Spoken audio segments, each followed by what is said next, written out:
En alemán dice Hochschule für Gestaltung Schwäbisch Gmünd. Mund. Quedamos en Mund. Bueno,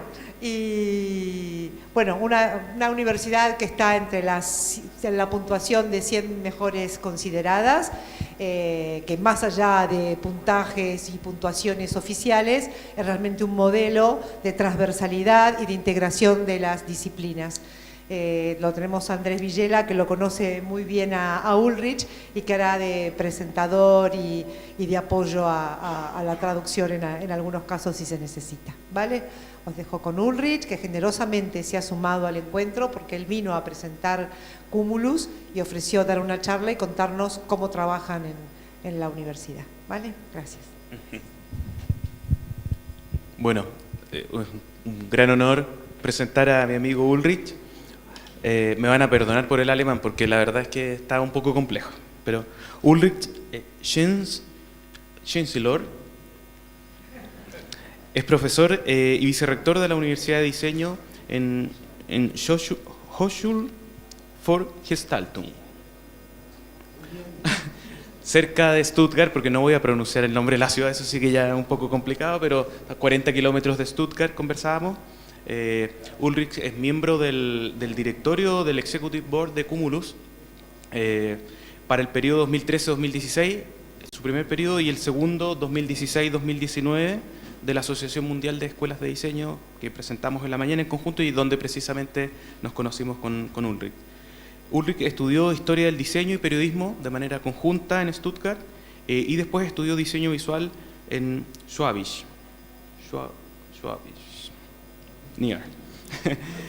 Además es un magnífico fotógrafo, vivió en Estambul trabajando para Goethe Institute, habla turco, francés, inglés y además entiende español, por lo tanto no le hagan bromas porque se las va a pillar.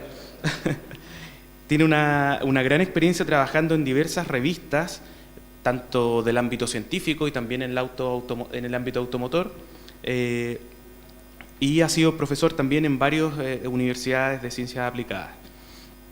Dejo con ustedes a Ulrich para su presentación Transferencia y Desarrollo en la Universidad, Métodos de Enseñanza y Proyectos de la Hochschule für Gestaltung. Un aplauso. Perfecto.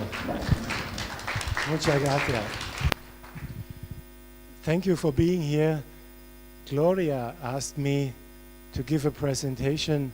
You know that I've given a presentation this morning on Cumulus, and Gloria was so bold to ask me to do a presentation on best practices of all the schools in the world, which is a bit difficult, I think. So I decided to boil it down to give you at least one example that I know very well, which is my Hochschule für Gestaltung, Universidad de Design in Schwäbisch Gmünd. So I'm pleased to tell you a couple of facts of how we organize our teaching, our curriculum, and what makes us kind of successful. Because you know, it's all a question of context. A school in Uruguay or in Morocco or in Germany works differently. They all work differently, and the context is really, you need to know about the context. So I will tell you about some facts about our school. So, as you can see here, we are living in an Art Nouveau building. It's a protected building, and it has been rebuilt completely 2 years ago for 12 million euros. Wonderful place now, and we are quite happy with it. So this gives you an idea where Schwäbisch Gmünd is actually. You probably know München, Stuttgart, Frankfurt. You know these cities, and Schwäbisch Gmünd is about 40 kilometers east of Stuttgart. The remarkable thing is, and you see the gray area down there, this is the state of Baden-Württemberg. You know, higher education is not an issue of the federal government. The federal government has no influence on higher education or an education in Germany.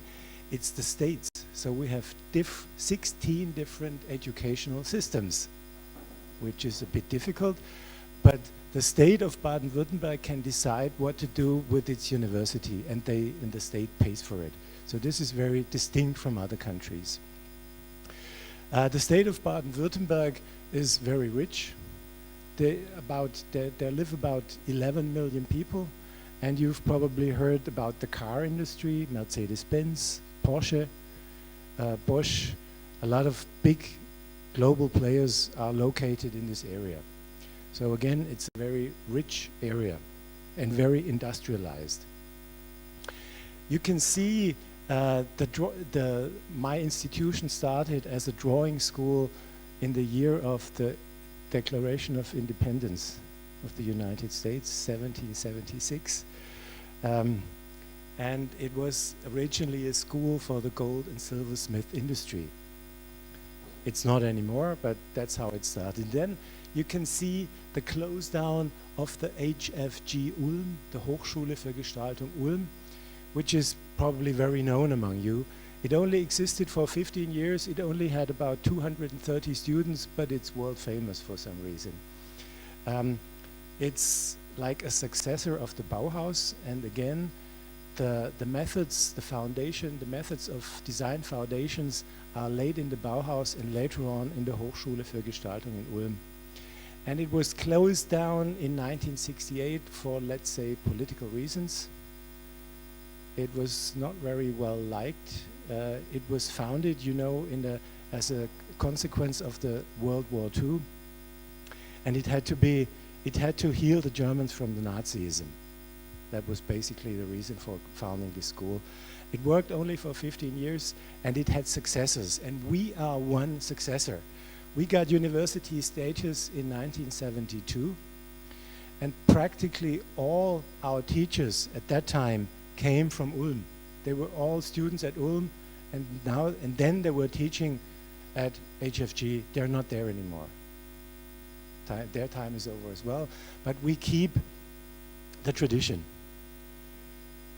So, Schwäbisch Gmünd looks very nice. It's one of these cities that survived World War II because there was no industry.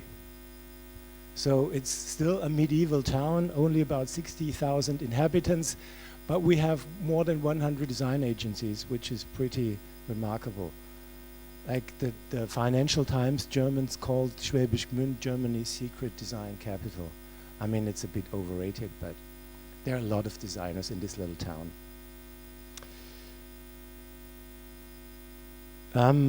Our school is very small. It's in fact the smallest design school. It's a design-only school in Germany. We only have almost 700 students, 50 employees, and 25 professors, which is super small. But we are expensive, but for some reason the state likes us. So,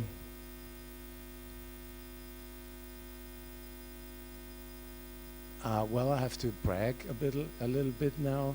It's about rankings. You know what rankings are worth. Don't put too much value on these rankings. But in the first nationwide ranking we have now about 140 design programs in Germany. It was ranked #1 in product design and #8 in communication design. La Repubblica in Italy ranked it among the best 10 design schools worldwide, and Otagono magazine listed them among the top universities worldwide. And the recent ranking is from the IF IF Design, and they ranked us #2 in world of universities, of design universities, which I think is nice, but that's about it. I'm going to explain to you how we work, and then I'm going to show you some examples. It's about the curriculum that is so important. You can see we have 4 bachelor programs. They all take 7 semesters. We have communication design, interaction design, and a very new program, Internet of Things, which is done in cooperation with an electrical engineering department of a neighboring university, which is very new. And we have product design. And after these 7 semesters, students might decide to go on a master's program. And then after that, we have a central research institute. I'll show you a bit more about these programs. The semesters 1 through 3, usually design foundations are taught and first projects come on. In the semester 4, we have project-oriented studies. Students are forced very quickly to write exposés, to write what they are going to design, to have to explain it in words as well, not just in images. That's one thing that we take great care about. And then we have the semester 5, which is a mandatory internship. They have to go to industry, there is no choice. Semester 6 is either an international exchange semester, or they keep on doing project studies, and in semester 7 they do their bachelor thesis. After that, we have an integrated master program, so all the programs, all the bachelor programs get together, and we have students from other universities as well, from engineering, from media theory, from whatever, even from economics. They all study in one program. So I'm going into detail for the interaction design program a little bit. First of all, they do the common design foundations. The design foundations, I'll show you more about them. They are about space, area, color, time, and movement. And then in the second semester, they do very specific foundations for the interaction program, like programmed design, for instance. I'll show you a bit in a minute. And then they decide, we have 4 focal areas in this study program. It's application design, it's invention design, it's interface design, and it's interactive communication systems. So there are 3 focal strings where they can study, what they can study. But they don't have to build one course upon the other. They can also switch. It's up to them what they want to do. Like here, you can see a follow-up of courses. And in this example, they can switch, or they can decide to go abroad for another semester. It's up to them. But in the 7th semester, they have to do their thesis.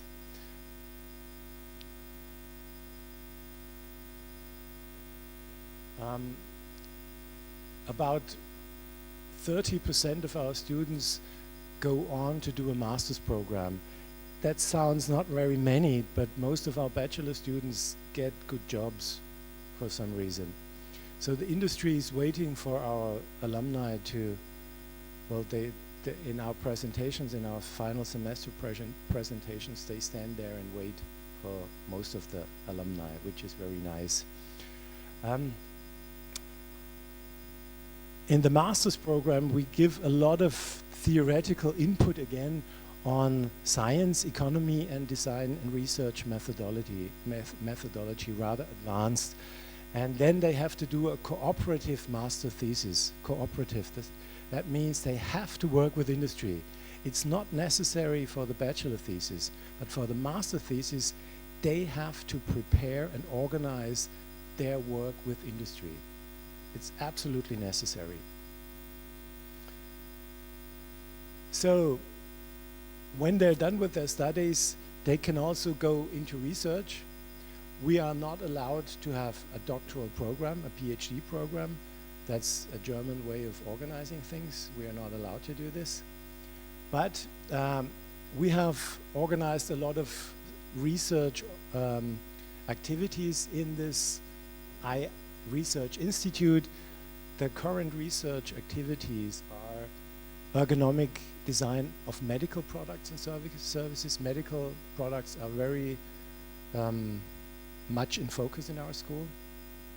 Interaction between humans and technical products and systems, of course.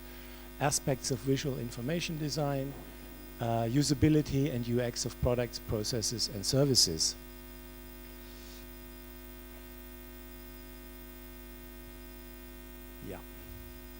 So it's still very small. We started this research institute about 7 years ago. We still don't have enough funds. It's not very common to have, it's not like a research university. It's more practical. We have a very strong international program. We are number 2 in Germany, talking about teacher and student exchange, like almost 50% of our students go abroad. So we think we're a good school, but we think we need other schools as well to give them comparison and to know what is going on in the world. We have an international seminar week, which is copied quite often now. That means teaching stops for a whole week. Everybody is talking English, and it's all workshops, and they all have to present at the end of the work and at the end of the week. And the students are mixed from all study programs and from all semesters. Quite successful. We're doing this for 15 years now. And we, of course, are Cumulus members. We have a lot of partner schools. I should only mention the Spanish-speaking ones, Universidad Complutense. You can see them. Not too many, but it's at least 4. It's about 50 schools. And we see, well, basically we see design as a discipline on the basis of humanities, sciences, and technology, not so much arts and craft, which is very distinctively different from other schools. We are user-centered, analytical, and method-based, and we are cooperative, means cooperative with disciplines, institutions, and cultures.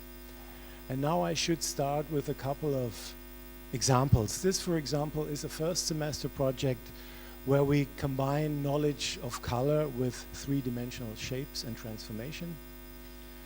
And yeah, our foundation program is something like a hallmark for our school. We still do what Ulm was doing, but in a very modern way. So we adapt to what is needed right now. That's what we think we could do. We adapt this foundation program all the time, which leads to a lot of trouble, because students don't know what to do. Sometimes teachers don't know what to do, but we have to be up to date.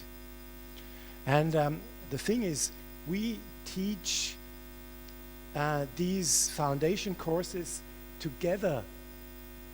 Like, this is the design part, the bigger part is the design part, and we teach these design courses together with technology courses. Of course, we have science accompanying all this, but we combine technical, like software knowledge, with design knowledge. We don't learn software for nothing. This is one basis. So that's basically how it's organized, just to give you an idea in our school. And this, for instance, is another work of a foundation course in product design. They had to build something foldable which is stable by gravity. That was like the brief for this kind of project. And this is a project of time-based foundations, and you can just, oops, that was not meant to be, sorry. We should start with the sound.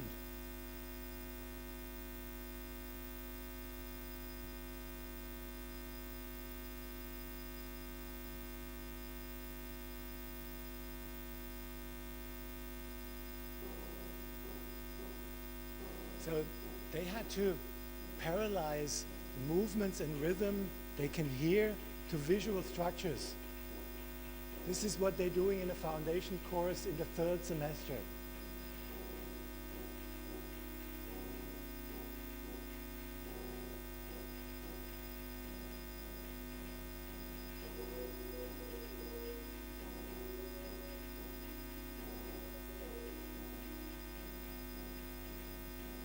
And again, they learn the software during the design course.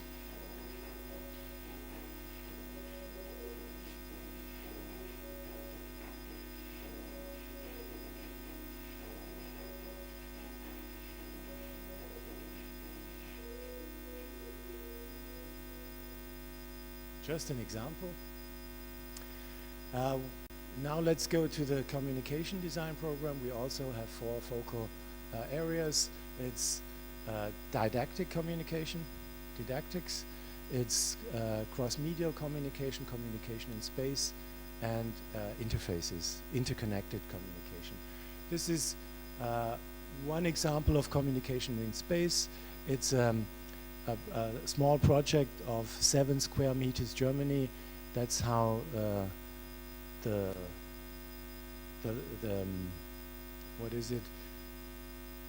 That's the inmate's perspective of a, how would you call it, of a jail. And this, for instance, is a very interesting virtual vitrine. You don't see anything inside, but you have to move around with the screen, and you can see all angles of a very famous Celtic figurine. So you don't see anything, but as soon as you move the screen, you see all the details of this figurine. This was done in cooperation with a big museum in Stuttgart. And this again is another communication in space, another exhibition on the HFG Ulm, on the theories and the context of the Hochschule für Gestaltung in Ulm. This is editorial design, and this is another example for new ways of reading with a foldable paper.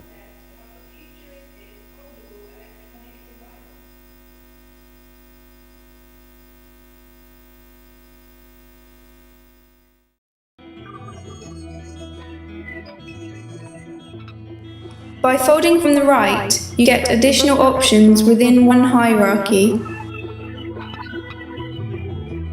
You can select more to view them in free mode. Hold down one corner and lift the opposite one to accumulate. Jolt the device to sort and organize editable files and documents. The stapler fixes them. Cut your interface to return to the start screen. To send the package, accelerate AMI quickly in a horizontal direction.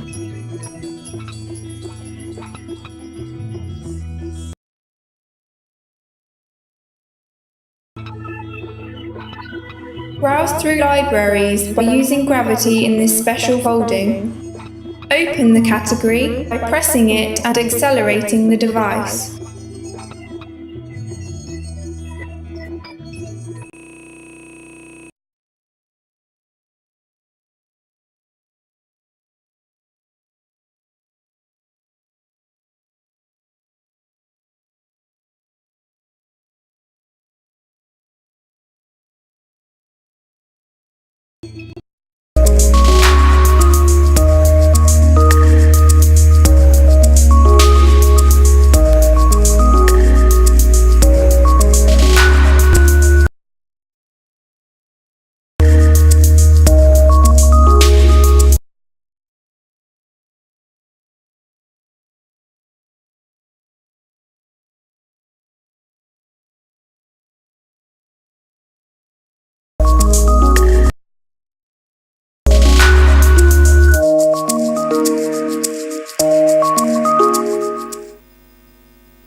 So this has been built and it works.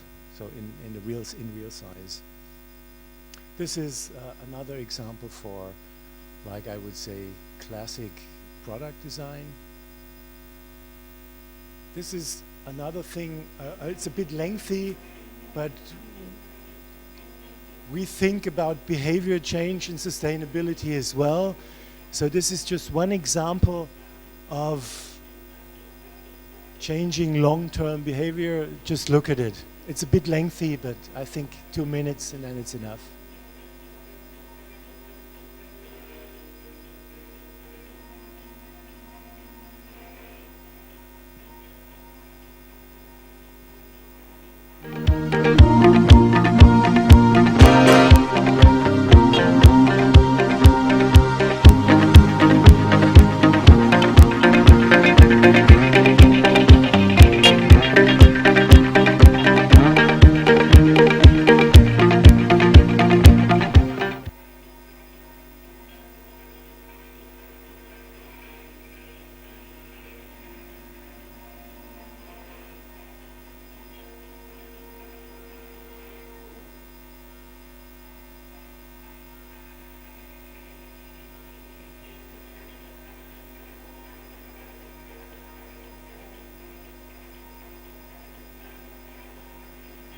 pretty simple idea.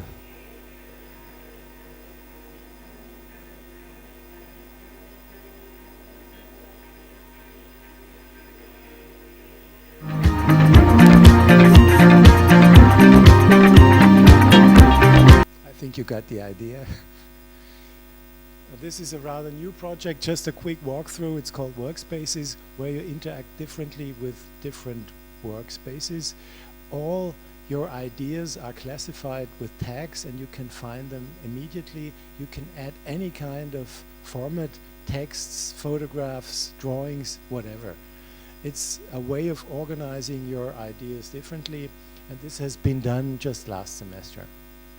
This was a BA thesis in interaction design. I'm skipping through this one, and this is again a master thesis. It looks it's about health, what happens to health in a couple of years. And again, this is a master thesis almost 10 years ago. I'm showing it anyway. It looks a bit like the Microsoft way of looking at the world. So it's like a mix of looking at people, of working with people Ein Umdenken. and having a medical system automated. Es ist bekannt, Prävention ist billiger und effektiv. Die Behandlung von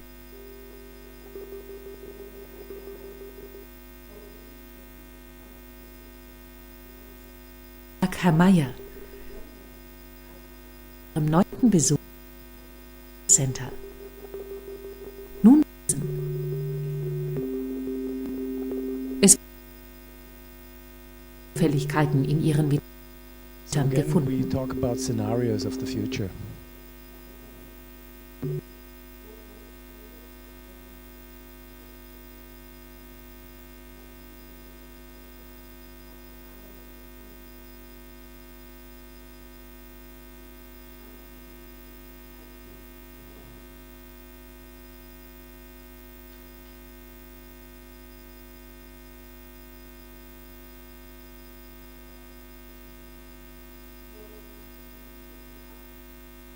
And so on. I'll skip this one.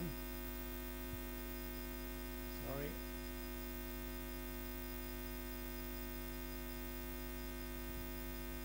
It's not possible to skip. Wonderful. So I'll show you one last example. This is the cooperation of one product design student, one interaction design, and one communication design student. They did an operating theater where operations are performed with a robot arm. So they had to do the interaction during the operation, they had to do the product design, and they had to do the communication, what information is needed in what context. And they did it with medical doctors and engineers. This is like a perfect project for our students. And with this project, I want to close this presentation. I regret if it has been a little bit lengthy, but these are the key factors for, I think, for our success. It's having an excellent design foundation program, having a very strong profile, which we have, thank God, like a combination of design, sciences, and technology. We have a gradational complexity of courses. We have socially, economically, ecologically relevant topics. We force students not to do what they think is good, but we have to have proof that they have the right topics. And we cooperate. We cooperate in every way you can think. That's one reason why I'm here, it's cooperation.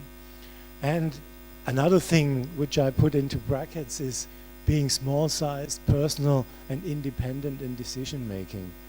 So thank God that the state loves us and gives us money, and this is probably the reason for our limited success. If this is an example for best practice, you have to decide by yourself. But that's how it is in Schwäbisch Gmünd. If you have any questions, please feel free to ask. Thank you very much for your attention.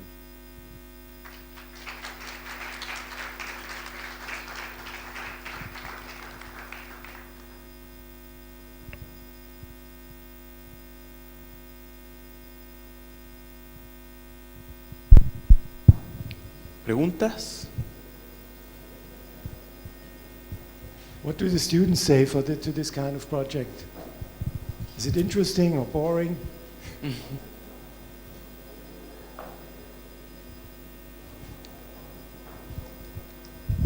¿Con qué instituciones trabajáis? ¿Empresas? ¿Con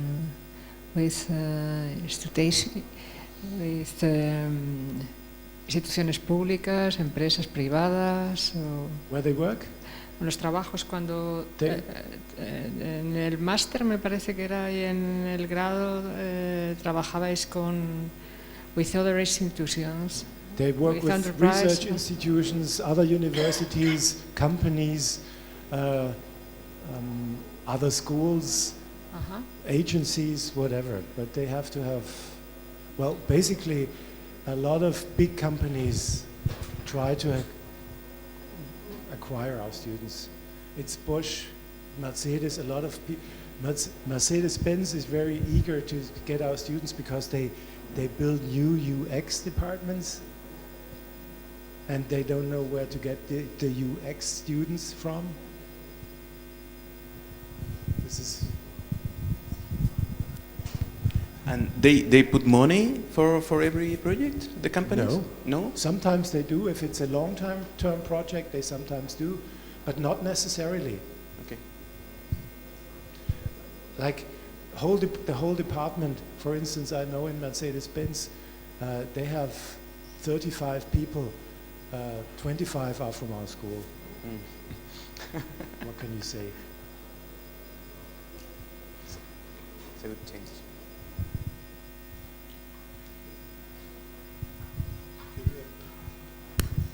Disculpa, Ulrich, solo quería consultar qué precio tiene un curso de máster para un estudiante extranjero.